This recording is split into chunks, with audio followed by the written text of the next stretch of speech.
আন্দোলনের যে স্বপ্ন ছিল, অনেকগুলি স্বপ্নের মধ্যে একটি ছিল যে শ্রম খাতের যে সংস্কার, সেই শ্রম খাতের সংস্কারের জন্য সরকার যে কমিশন গঠন করেছিল, সেই কমিশনের প্রধান সৈয়দ সুলতানুদ্দিন আহমেদ এখানে বক্তব্য রেখে গেছেন।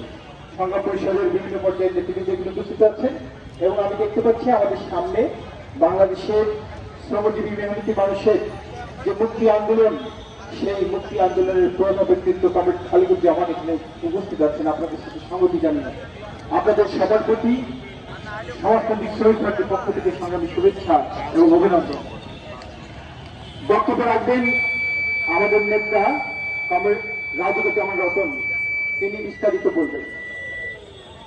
পূর্বে বিস্তারিত বলে গেছেন আমাদের অন্যতম নেতা কমরেড বজলুল ফিরোজ।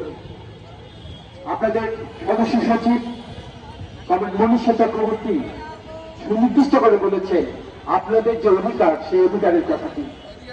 আমি শুধু সেখানে দু একটি কথা বলতে চাই। আজকে আমরা জুলাই মাসে আমরা শহীদ মিনারে দাঁড়িয়েছি। যে জুলাই মাস এবং শহীদ মিনার বর্তমান যারা ক্ষমতাসীন রয়েছেন তাদের ক্ষমতায় যাওয়ার ভিত্তি। সেই ভিত্তির মধ্যে কমরেড মনীষা চক্রবর্তী বলেছেন যে গত জুলাই আন্দোলনে যারা শহীদ হয়েছিলেন তাদের মধ্যে সর্বোচ্চ সংখ্যক একটি খাত থেকে শহীদ হয়েছিলেন তারা ছিলেন রিক্সা চালক। পূর্বের নেতৃবৃন্দরা বলেছেন যে জুলাই আন্দোলনে যখন ওই ফ্যাসিস্ট সরকারের বাহিনী, রাষ্ট্রীয় বাহিনী এবং তার পোষ্য যে বাহিনী, তাদের নিপীড়নে অসংখ্য ছাত্র, শ্রমিক, জনতা, শিশু তারা আহত হচ্ছিল, নিহত হচ্ছিল, তাদেরকে চিকিৎসা কেন্দ্রে নিয়ে যাওয়ার জন্য মরদেহ বহন করার যে দায়িত্ব, সেই দায়িত্ব পালন করেছিল রিক্সা চালকরা। রিক্সা চালকরা তখন অ্যাম্বুলেন্সের ভূমিকা পালন করেছিল।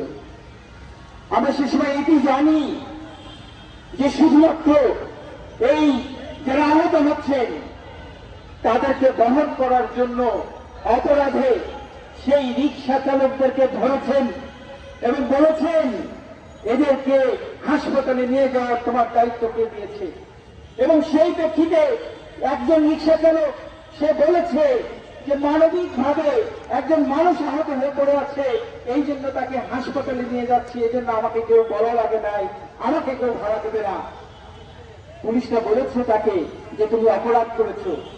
এবং সেই প্রেক্ষিতে ওই রিক্সা চালক যখন বলেছে যে তার বাড়িতে তার স্ত্রী অন্তঃসত্ত্বা, তার স্ত্রী গর্ভবতী, ফলে তাকে যেন না মারা হয়, তখন তার দুই পায়ে গুলি চালিয়ে তাকে পঙ্গু করে বলে দেওয়া হয়েছে, বলা হয়েছে তোমাকে মারা হলো না, কিন্তু না মারার চেয়ে বেশি ভাবে তার জীবনকে পঙ্গু করে দেওয়া হয়েছে। তার যে আগত শিশু, এই সন্তানের ভবিষ্যৎকে অনিশ্চিত করা হয়েছে।